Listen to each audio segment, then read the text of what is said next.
আপনি চট্টগ্রাম বিশ্ববিদ্যালয়ের ভিসি, ফুল আপনাকে তো দিতেই হবে।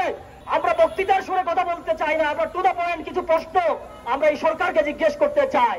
সকাল 8টা থেকে সন্ত্রাসীরা যখন শিক্ষার্থীদের উপরে যখন চালিয়েছে, আপনার প্রশাসন কোথায় ছিল?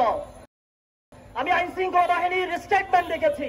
আইন শৃঙ্খলা বাহিনী একটা অজুহাত দাঁড় করিয়েছে, চট্টগ্রাম বিশ্ববিদ্যালয় একটা স্বায়ত্তশাসিত প্রতিষ্ঠান, এই জন্য ওনারা উইদাউট ফর্মালিটিস সেখানে ওনারা প্রবেশ করতে পারে না। কিন্তু চট্টগ্রাম বিশ্ববিদ্যালয়ের পাশে সন্ত্রাসীরা যেই জায়গায় অবস্থান করে আমার নিরীহ ভাই বোনদের উপরে অত্যাচার করেছে, হামলা করেছে, কুপিয়েছে, সেটা কোনো স্বায়ত্তশাসিত প্রতিষ্ঠান ছিল না, সেটাই বাংলাদেশের ভূখণ্ড ছিল।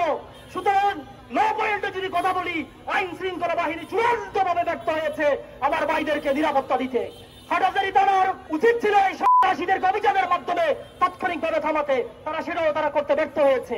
আজ গতকাল আমাদের চট্টগ্রাম বিশ্ববিদ্যালয়ের মাননীয় বিসি স্যার বক্তব্য দিয়েছে, উনি বলেছে ওনাকে স্বরাষ্ট্র উপদেষ্টা ফোন দিয়েছে, এই জন্য স্যার মহা খুশি হয়েছেন, আরো বিভিন্ন সংস্থা থেকে উনি ফোন দিয়েছে, এই জন্য উনি খুশি।